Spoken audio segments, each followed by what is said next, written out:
Today I'm going to show you how I made my 2026 version of the classic If I Lose Myself. If I lose myself.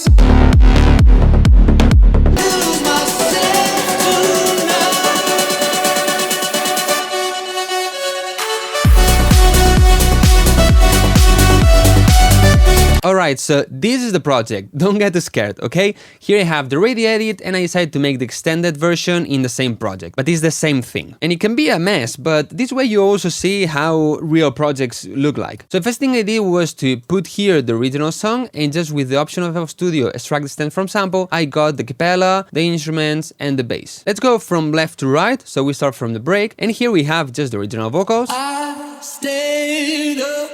And I decided to put a wrist bass just in one note to add some tension. I stayed up. All the time same note. At the sun. Sometimes the wrist bass can have a problem that the sub frequencies are moving up and down, increasing and decreasing the volume. And I didn't want this at all. So what I decided to do is take the preset, click here and remove the fundamental. So right now we don't have sub bass here. And then I took another preset, I put here the sub bass that actually could have made this in the other serum and just have one synth, but well, never mind. So this way the bass is completely stable. Together with this I have two ambient sounds to add some texture in the background. I stayed up. But something important is that after 8 bars you always add something new. And this is important, guys. Adding something new is not just adding a clap, or if you didn't have the bass, add a bass. No, this is not enough. You need to add something that the listener can hear the difference really easy. So to be honest, in this case I didn't make a huge difference, but first I decided to add the bass progression. So this already adds a difference, and especially because it starts with a lower note, so we go down. You can feel the line stop. So it adds a touch. Then I decided to add this horn. Adds a lot of texture, and then another ambient sound in the background. So without this, the song would be like this. You can feel the line stop. Not a big difference, right? Even if we change the bass progression, but if we add this, You can feel the line stop the tremble. it's easy to hear the difference between the two parts. Then, after another 8 bars, I have these effects for the transition. If I lose my. And here, I didn't add a lot of things, I know, but because in this case the vocals, I feel they are not requesting for a big difference, I decided to add shakers and stadium claps. If I lose myself tonight. Here I wanted to kind of keep a bit the same vibe and just make the vocal take the lead of the change, of changing the vibe. Then we reach the build-up, and here we have more difference. First of all, I loop the vocal.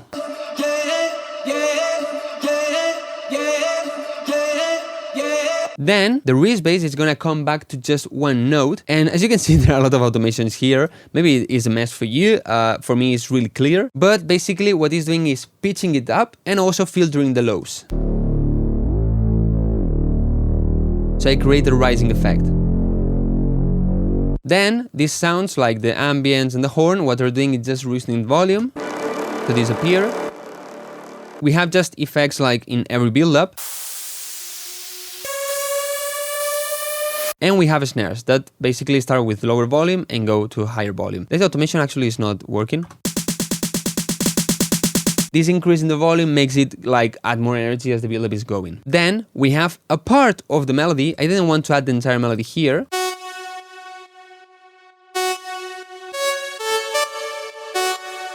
Just like giving you the hint of the melody. But yeah, you probably realize that here, what's happening here?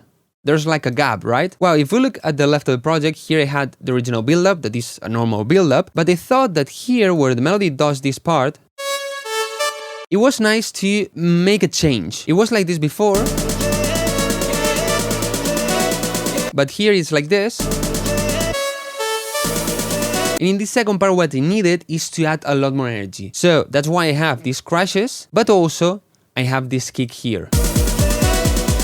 So this adds a lot of energy after this silence moment. And last but not least, to enhance this part, what I decided to do is add these 3 sounds here that are creating like a glitch effect. So it makes it more interesting.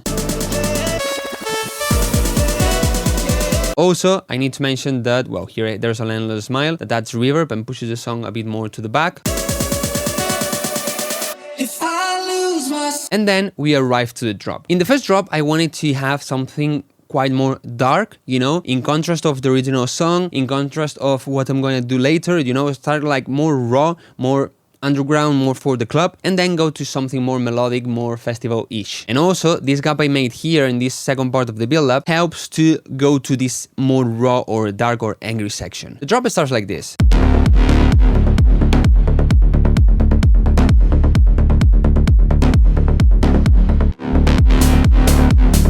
A lot of people ask me what are the stabs, how I made these stabs. Well, first of all, let me tell you how I got the melody in the end. At the beginning, the idea was like this.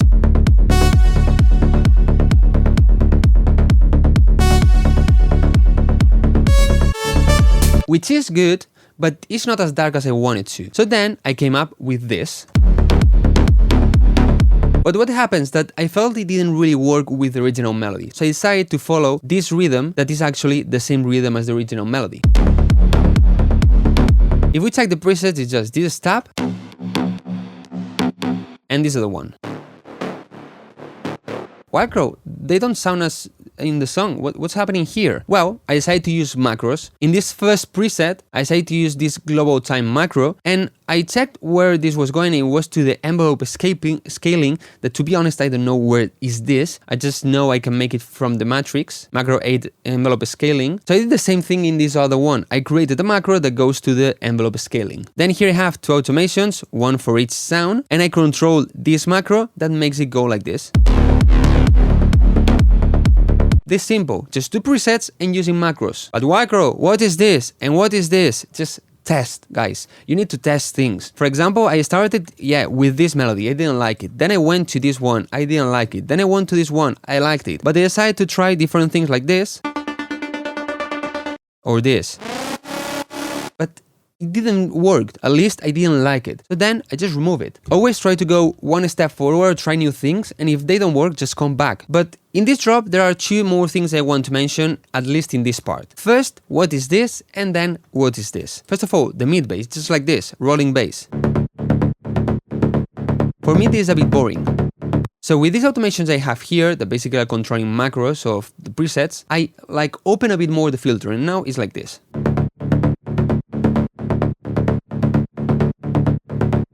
You can feel like the you know, it goes a bit like up or opens. Check it here. Okay, adds a bit of movement. And this more movement when you're thinking, Wildcrow, this is nothing. I don't need to add this. These little things is what makes your song sound newbie or pro. But then what the hell is this? This is the sub bass. But as you can see, the sub bass here is muted, and here I have it rendered. Why? Just to go one step forward. I have a video where I explain how to go in phase with the kick and the bass and all of this. You can check it on my channel. And basically here, the kick and the sub bass were not really in phase, or not all the time. If I add this filter on the master and I check it with the shaper box, I can see the kick and the bass. And as you can see, the kick is flat all the time in the same place, but the bass is moving. So now it's in phase, but then there are some parts that is not really in phase. And I didn't want this. By the way, this happens sometimes because of the preset, but also sometimes just because of the BPM. So basically, I decided to render this and then move this backward and forward until I got a place where it fits perfectly with the kick, or as good as possible. Now it's in phase and all the time is flat. But guys, don't worry that much. I mean, I just went in psycho mode, okay? Then what else I'm doing? After 8 bars, here I decided to add 2 things. First, this famous harp of the original song. Start adding some harmonies, and then also some parts of the original melody.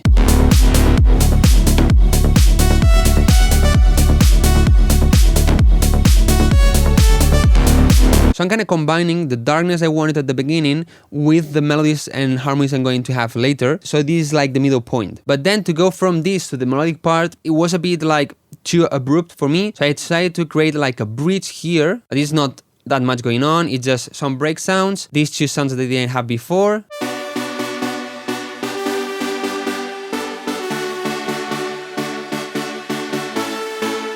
And the leads filter, then again build-up and blah blah.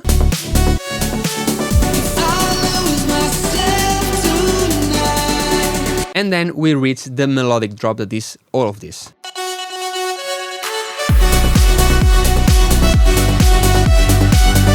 And it's so simple. Same mid bass and same sub bass sound, just with the bass progression. I decided to add these chords.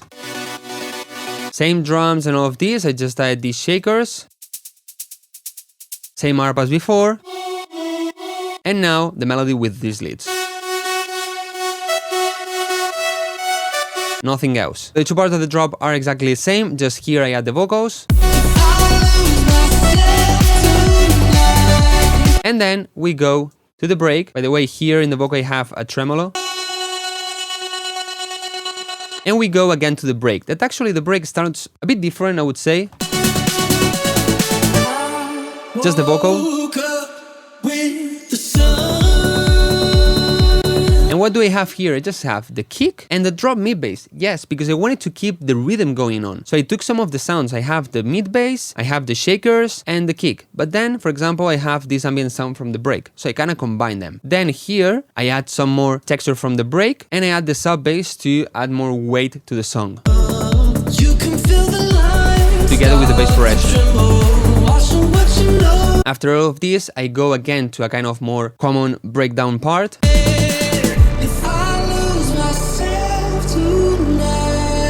Finally, we come back to the build-up that in this case, as we're going to go to the melodic drop, I don't need that kind of gap in the middle with the glitches and all these things, because I don't need to go to a dark moment, so I don't need this kind of transition or effect. It's just a normal build-up, non-stop, with the melody all the time. And drop.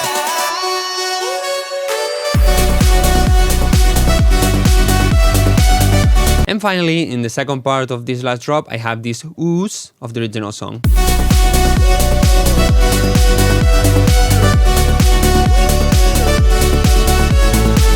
And nothing else. This is how I made the remix of If I Lose Myself. Then what I did is just change the vocals to a cover vocal, and this way I'm able to release it on Spotify, that right now you can listen to it, link it down below in the description. And nothing else. See you in the next video.